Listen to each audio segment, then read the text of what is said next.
Eu tenho certeza que a gente vai ter muita pergunta, você pode continuar a refletir sobre outros temas depois. Eu vou abrir o microfone agora para Rita Aquino, nossa terceira convidada, que é doutora em artes cênicas, professora do programa de pós-graduação em dança da UFBA e pesquisadora de práticas colaborativas em contextos artísticos e educativos. Desde 2014, Rita organiza o Seminário Internacional de Curadoria e Mediação em Artes Cênicas e, antes disso, desde 2011, assume a coordenação de atividades formativas do Festival FIAC, estando diretamente envolvida nas ações de mediação cultural. Muito obrigada pela presença, fica à vontade. Obrigada. Bom dia a todas e todos. Eu queria convidar vocês para inspirar fundo, e na expiração só dar uma espreguiçada aí onde vocês estiverem, só espreguiça um pouquinho. Como quiser, gente, abre espaço, porque é muita coisa que está circulando aqui e é corpo mesmo, assim. Então, eu queria começar agradecendo a Gica, a Adriana, a Camila, a Lorena, né, todo mundo que está envolvido na terceira edição aqui do Diálogos. Eu queria agradecer as guerreiras que falaram aqui antes de mim, assim, eu fiquei emocionada mesmo. São falas muito inspiradoras, muito emocionantes, assim. Então, eu queria falar que esse afeto que circula aqui nessa mesa, ele é política, entendeu? É isso que é política, é a partir do corpo que a gente está construindo essa política, é a partir do corpo a corpo. E eu acho que isso é muito significativo, porque são mulheres, é afetividade, é cidadania, e a gente está num momento de Brasil mesmo, assim, muito importante. Quando a Jamile encerra a fala dela, pontuando isso, né, esse ano de 2018 e os desafios que a gente está enfrentando nesse ano, eu queria pegar daí, porque realmente a gente está falando aqui de formação, e eu acho que esse sentido de formação ele é muito amplo mesmo. Assim, eu queria já convidar a gente a expandir nesse espreguiçar o próprio entendimento de formação, porque a gente está falando aqui de sociedade, a gente está falando aqui de mundo, e eu acho que isso realmente tem uma relevância muito grande. Então, eu queria agradecer de coração o convite por fazer parte, porque eu acho realmente muito especial a gente estar hoje, nessa manhã, aqui no Instituto Goethe, com tantas pessoas presentes, podendo conversar sobre isso. Então, eu queria realmente agradecer. Bom, eu organizei um pouco a fala, trazendo algumas experiências, não vou mostrar slide, vou fazer mais uma fala mesmo, assim, para estimular o diálogo, que eu acho que é isso que interessa, né? A gente poder abrir para as perguntas, fazer esse encontro de ideias. Mas eu queria pontuar nessa trajetória algumas experiências e as reflexões que vêm atravessando isso. Então, bom, vamos lá. Deixa eu beber uma água.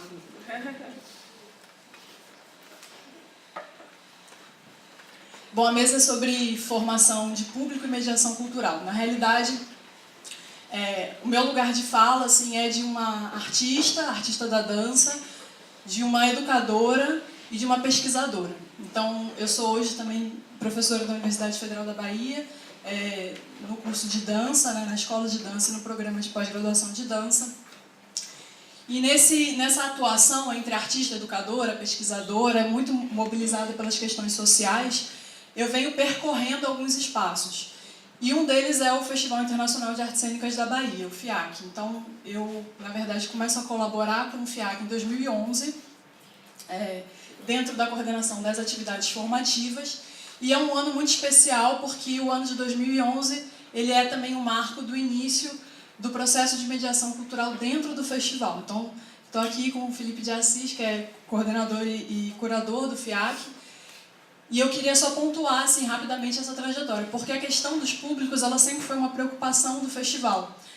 E isso foi trabalhado de várias maneiras diferentes, né, desde 2008, que é a primeira edição, mas nesse ano de 2011 tem um marco muito significativo, que é a inserção desse pensamento de mediação cultural dentro do contexto do festival a partir da pesquisa, do trabalho, das contribuições do professor Ney Wendel, que na época estava concluindo um doutorado em artes cênicas no PPGAC.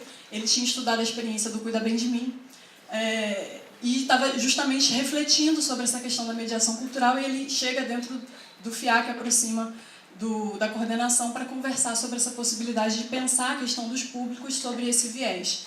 E na época eu estava nas atividades formativas pensando a formação artística, ou seja, todo o campo também do festival como um espaço de formação tanto para pessoas que já trabalham na arte, mas também para a iniciação através de oficinas, enfim, desse tipo de formato. É importante falar que o festival, desde a primeira edição, ele é pensado a partir de um tripé, programação artística, atividade formativa e formas de encontro são estruturantes no desenho do evento.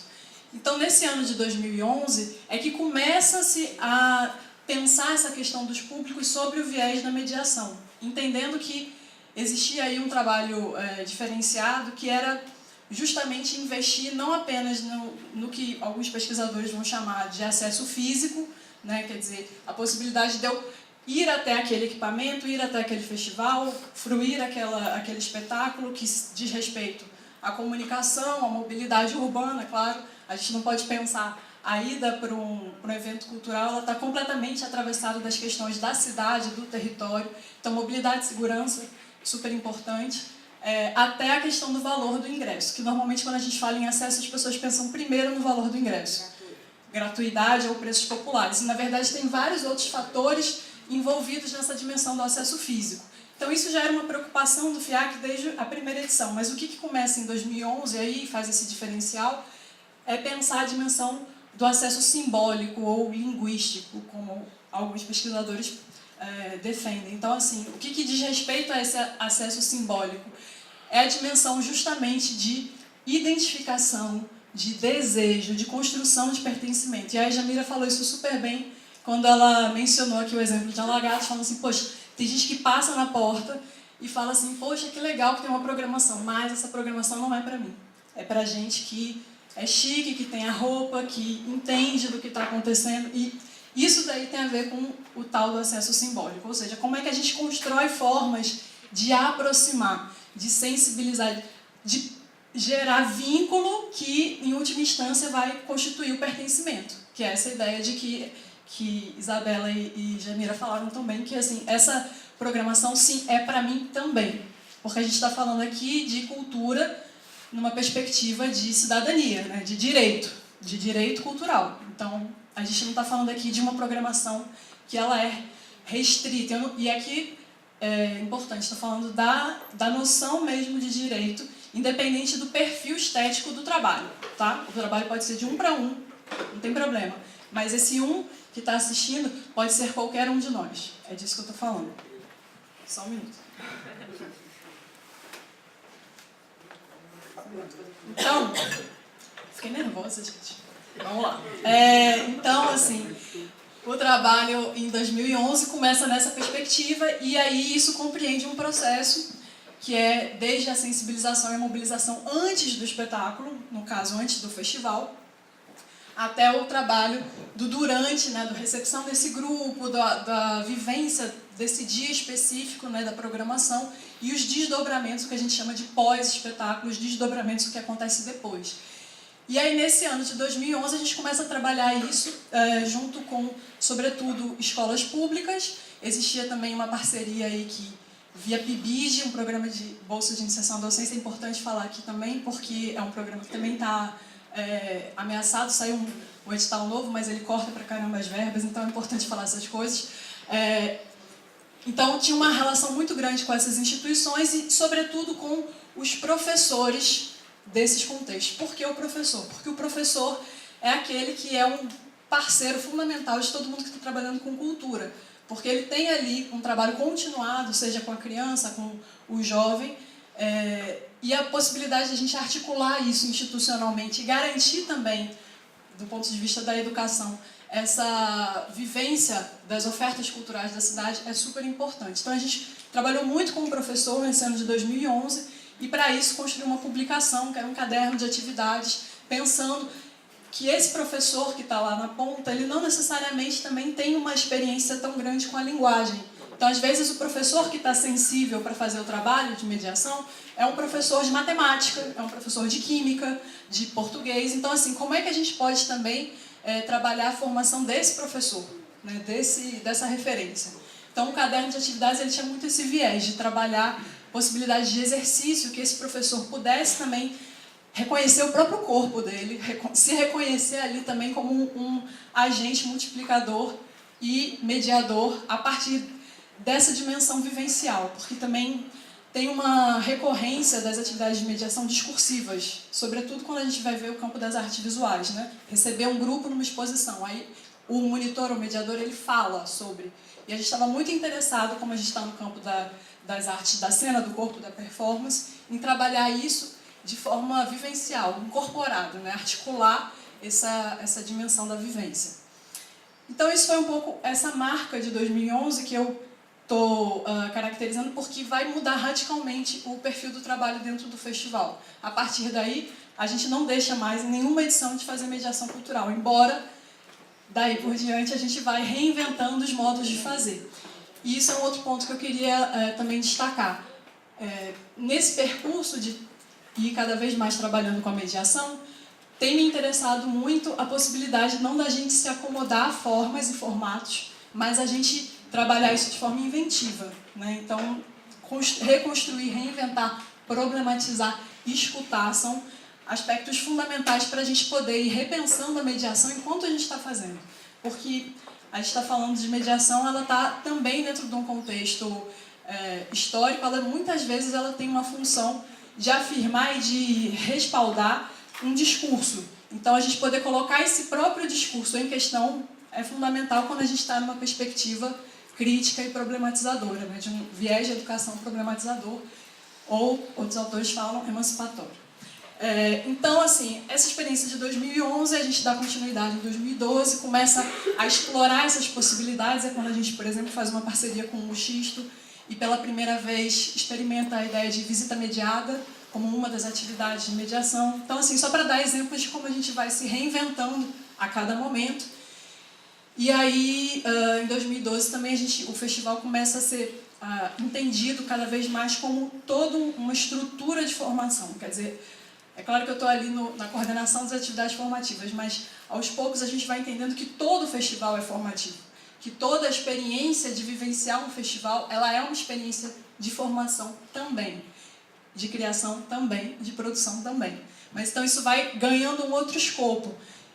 E a partir dessa experiência que a gente recebe a possibilidade, a provocação de desenvolver um projeto autônomo, assim, já independente do festival. Esse é o site do FIAC. Na outra aba ali a gente tem o site desse projeto que chama, em 2013, Mediação FIAC, Programa de Formação em Artes Cênicas, e que em 2014 vai ter a continuidade com o nome de Mediação Cultural.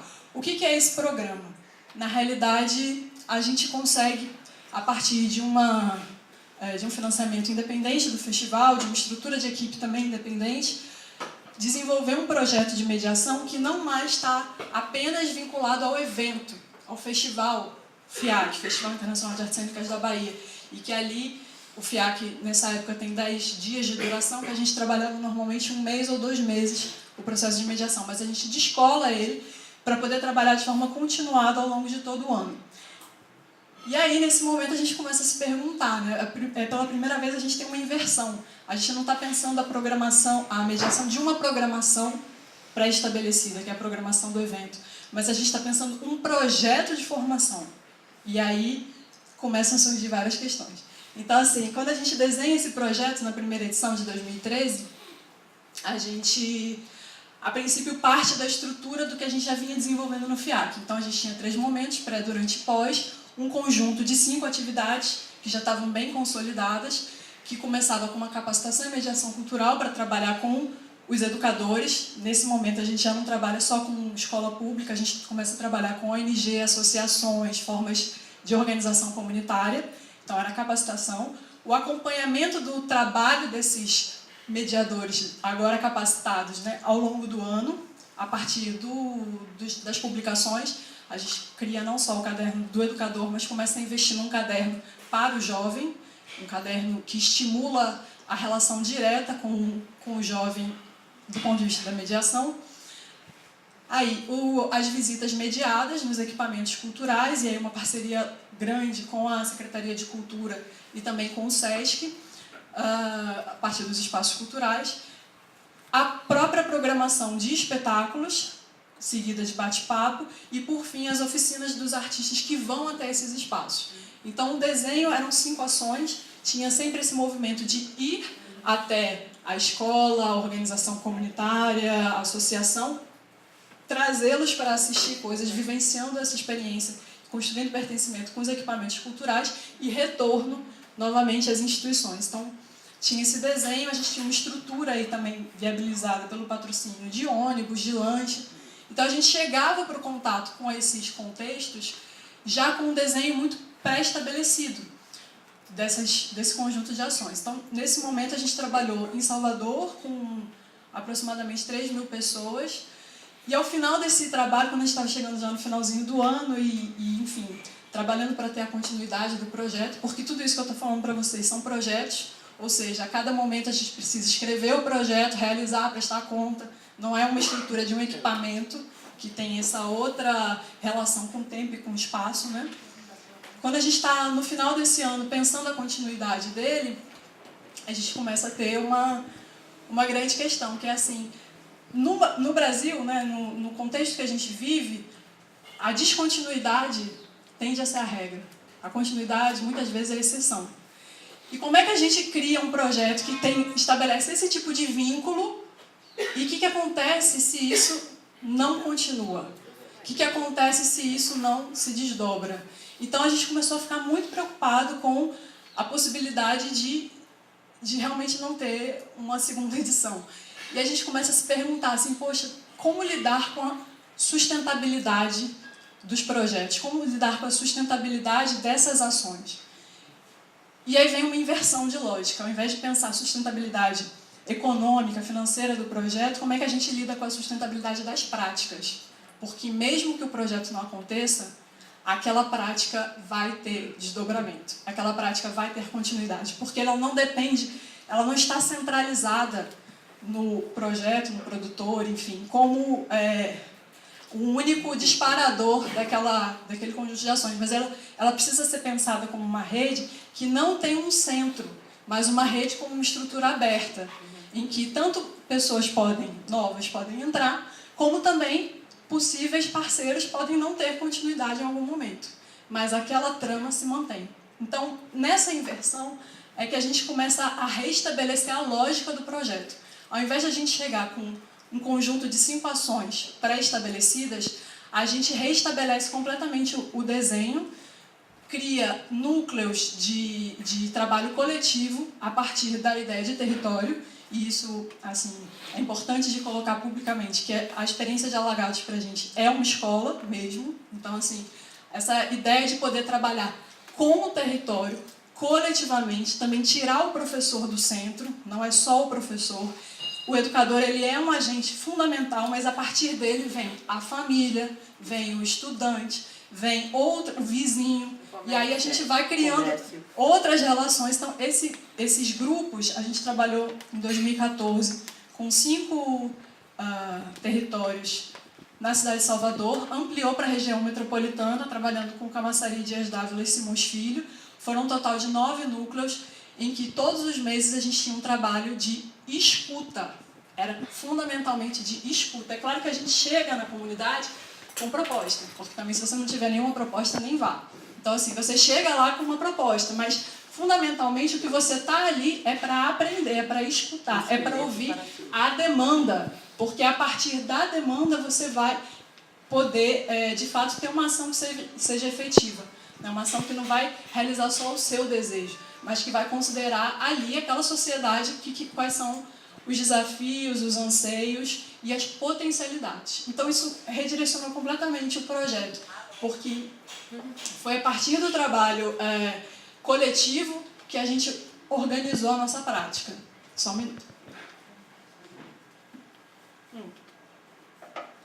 Então, teve oficina? Teve, mas não era a oficina que a gente chegava, era a oficina que o grupo sinalizava para a gente que tinha interesse.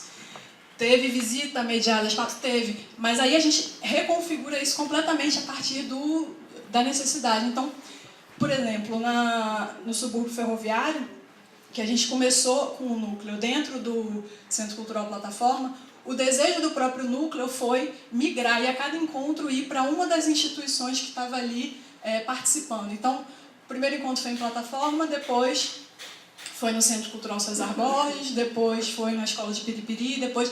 Porque isso começou a tecer redes entre eles do subúrbio ferroviário, valorizar cada instituição, cada organização que estava participando. Então, a partir desse processo, a gente foi escutando demandas e chegando a lugares que a gente jamais imaginaria, como, por exemplo, lá no subúrbio ferroviário, mais uma vez, ter a demanda de que o grande anseio deles era transformar uma sala dentro do César Borges num espaço cênico.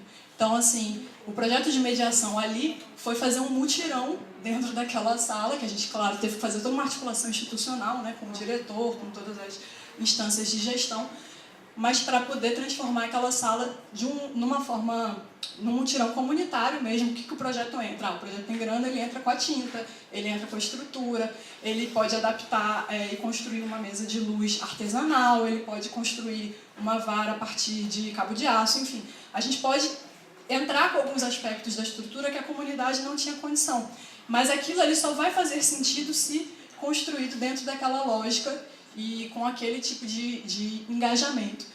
Então, assim, foi nesse sentido, o projeto ele caminhou para lugares que a gente realmente não teria como conceber inicialmente.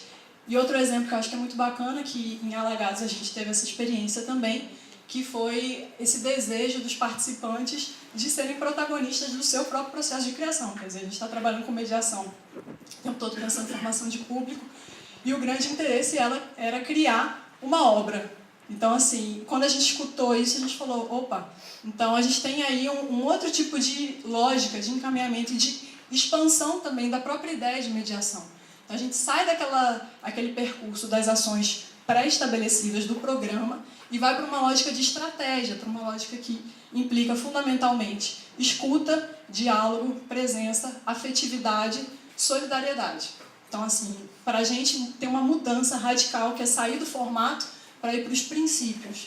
E, a partir desses princípios, redesenhar o trabalho. Então, em Alagados, a gente teve um processo de criação, a gente convidou o Matias, que tinha um desejo de trabalhar com dança, a partir da identificação, né, das questões com o grupo, com os grupos que estavam participando, e a gente fez uma criação de um trabalho de dança chamado Onde Começa, Onde Termina. E aí, por essa vivência no subúrbio, a gente trabalhou com uma obra de teatro, a partir do convite para a Paquelê dirigir. Então, criamos 2 trabalhos e conseguimos fazer um processo de uma mini circulação, que envolveu não só Alagados e plataforma, mas também a ida para Camaçari para apresentar lá na Cidade do Saber. Então, assim, estou dando esse exemplo para a gente ir construindo esse entendimento de que a mediação ela pode ser muito mais do que usualmente a gente considera a partir de atividades que já são pré-estabelecidas ou bem conhecidas e consolidadas. Se a gente entende a mediação ali como um processo, né, de desenvolvimento que ele é humano, ele é de transformação social, várias atividades podem se constituir enquanto atividades de mediação, a depender da intencionalidade e do desejo, né, coletivo dentro desse grupo. Então, assim, essas 2 experiências foram muito marcantes do projeto.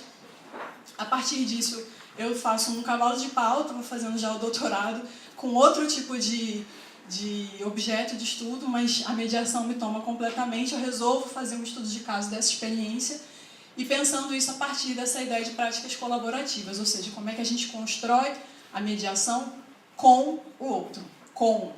É fazer junto. Não vou fazer para o outro, não vou fazer pelo outro, não vou fazer em nome do outro, porque senão eu estou tirando o lugar dele da própria construção. Então, essa ideia de fazer junto é que realmente, para a gente dar um norte, assim, dá um viés, um eixo, né, possível de repensar o próprio trabalho. E aí, nesse percurso, como eu estava realmente mergulhando nessa discussão de mediação, e Felipe já vinha estudando também, o mestrado dele no campo da curadoria em artes cênicas, a gente começa a entender o próprio festival como um laboratório de experimentação dessas práticas de mediação e de curadoria, e que interessava, então, que o festival também abrigasse essa reflexão. E é aí que surge o Seminário Internacional de Mediação e Curadoria em Artes Cênicas. e que aí no ano de 2014 a gente começa, sempre foi realizado aqui nessa casa, no Instituto Goethe, então que é um parceiro também do festival e especificamente do seminário. E aí a gente começa a se debruçar sobre essas questões para constituir também um espaço de reflexão. E aí cada edição do seminário tem um viés um pouquinho diferente. No primeiro ano, como a gente estava começando, a gente resolve convidar pessoas que já estão trabalhando com curadoria e mediação, ainda que não no campo das artes cênicas, mas pensando museu, galeria, projetos também, como por exemplo o Sidney, que veio para falar do próprio palco giratório, e a gente reúne um conjunto de pessoas para discutir um pouco a partir dessas suas práticas. No segundo ano, a gente resolve pensar o lugar do artista e como é que o artista se vê também na sua prática, articulando questões de curadoria e mediação, seja porque ele está ocupando um espaço, ele construiu uma sede, seja porque ele também é programador em alguma instância, enfim. Então, como é que ele pensa esse trânsito? A gente queria ouvir o artista mesmo a partir disso. Na terceira edição, a gente, enfim, explode um pouco mais essa estrutura e o próprio seminário, que sempre teve 3 eixos, né? Um eixo relacionado a diálogos, para a gente estimular esse tipo de espaço, como estamos aqui hoje. Um eixo relacionado à partilha, que sempre foi pensado como é que a gente pode partilhar as nossas referências. Então, a gente está aqui falando e tem um monte de experiências, né, que são rapidamente citadas na fala, mas que a gente queria criar também esse espaço de partilha. Eita, que esse negócio aí está em andamento, viu, gente? Esse negócio não está muito bom aí, não. Esse site ele está em construção. O problema é que ele está na minha assinatura de e-mail já, né? Está todo mundo entrando. Mas ele está em construção. Volta lá para o outro lado. Então, assim, a gente queria muito trabalhar essa partilha na primeira edição. Então, a gente faz isso construindo um acervo temporário aqui no próprio Goethe, então convidando as pessoas a trazerem os seus livros para poderem ser disponibilizados. No segundo ano, a partir dos vídeos, das televisões. E nesse terceiro ano, a ideia da partilha foi a gente criar um espaço, né, a partir do conceito do festival, de construção de uma publicação artesanal ao longo da discussão. Os diálogos, a gente fez o terreiro, que foi um espaço super bacana também de troca aqui dentro do teatro, e as invenções, que foi... É isso mesmo? É isso mesmo. As invenções, que a gente fez uma maratona de 8 horas com várias experiências de colaboração, de participação, e como pensar isso foi Jamil e a galera do Alagados que abriu o festival, inclusive, de 2014. E ano passado... Desculpa, de 2014 não, 2016. E ano passado, 2017, a gente voltou para trazer novamente alguns pesquisadores, pessoas que estão se debruçando sobre esse tema da mediação e da curadoria para discutir. Então, assim, falei pra caramba e nem cheguei na metade, mas eu vou falar muito rápido agora. Eu trago papel para isso, mas nunca dá certo. Então, assim, então o festival continua se reinventando nessas práticas, né? Em 2015 eu ingresso também na universidade, então isso abre outros caminhos, e aí eu queria só registrar que dentro da universidade essa experiência também se desdobra em projeto de pesquisa e de extensão. Então tem um projeto de pesquisa que é muito importante no meu percurso, que chama Arte no Currículo, que é um convênio entre a UFB e a Secretaria Municipal de Educação de Salvador, onde a gente trabalhou com todos os professores de arte do município. A gente tem um total de mais de 400 professores entre artes visuais, música, dança e teatro. E nesse momento a gente consegue trabalhar durante 2 anos e meio com esses professores, um conjunto de atividades, entre as quais mediação, mas eu não vou me estender, e um projeto de extensão chamado Trânsitos, Experiências Artísticas como Processos de Aprendizagem. Então, pegando um pouquinho esse gancho do Trânsitos e tentando amarrar um pouco a fala, esse lugar da experiência artística como processo de aprendizagem também é um lugar muito caro para mim. Então, assim, ao mesmo tempo dessa trajetória que eu fui falando em relação à mediação cultural, existe também uma trajetória de amadurecimento artístico, e que é muito importante porque ela também vai se debruçando cada vez mais sobre questões que, em alguma maneira, se encontram com a mediação. Porque eu fui me entendendo também como artista, muito interessada em trabalhos relacionados a uma estética dialógica, relacional, participativa, ou seja, que consideram o outro também no processo de criação. Além disso, as práticas colaborativas dentro do processo artístico, que foram, sem dúvida, um espaço fundamental para eu amadurecer essa relação com o processo de mediação cultural e esse interesse também por práticas interdisciplinares. Então, nesse percurso são vários parceiros que vêm se constituindo nessa trajetória e vários trabalhos também que vêm, enfim, se desdobrando, como a intervenção Pingos e Pigmentos, o espetáculo de dança Feito Cal e o espetáculo Looping by Overdub, que esse ano também está em circulação pelo Palco Giratório no SESC, e que é uma direção compartilhada com Felipe de Assis e Leonardo França, que estão aqui. Então, assim, amarrando essa história toda, tem um percurso para pensar a mediação que é, sem dúvida, a partir de um interesse por uma educação problematizadora, que eu acho que é importante de falar, e também por práticas artísticas com esse caráter participativo. Isso modifica completamente o raciocínio da mediação, porque ela não se reduz apenas ao campo da educação. Acho que é importante falar isso. A mediação ela pode ser trabalhada por diversos campos de conhecimento. Então tem uma discussão fortíssima da galera da comunicação, tem uma discussão fortíssima da galera da arquitetura e urbanismo sobre mediação. Então o viés por onde eu me insiro é um viés também educacional, mas um viés de um artista do corpo, da dança, e que então traz essas questões para pensar a sua mediação.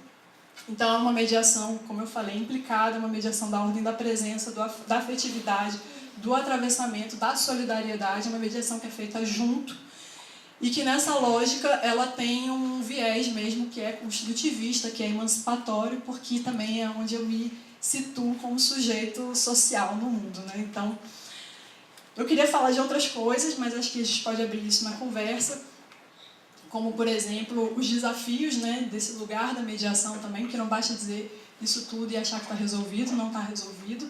É um trabalho constante, eu acho que a mediação ela implica necessariamente uma autocrítica fundamental. A gente não pode sentar aqui para pegar esse microfone e falar alguma coisa sem se posicionar nesse lugar de autocrítica constante, de reflexividade, porque é um entendimento de mediação que ele não está buscando dar uma interpretação, nem impor um recorte interpretativo sobre nada. Ele quer ampliar, potencializar, estimular múltiplas formas de tradução, de transcriação, né? Então, o tempo todo, esse tipo de mediação exige uma criticidade mesmo, para a gente não impor o nosso modo de pensar, para a gente não ser excessivamente disciplinar, para a gente não reduzir a mediação a uma prática pedagógica, que tem a ver, mas não é só isso.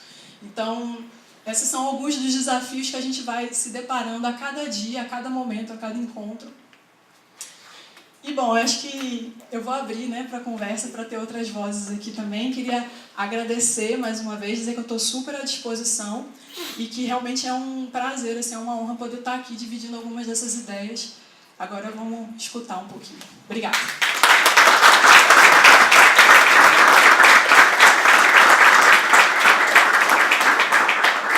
Obrigada.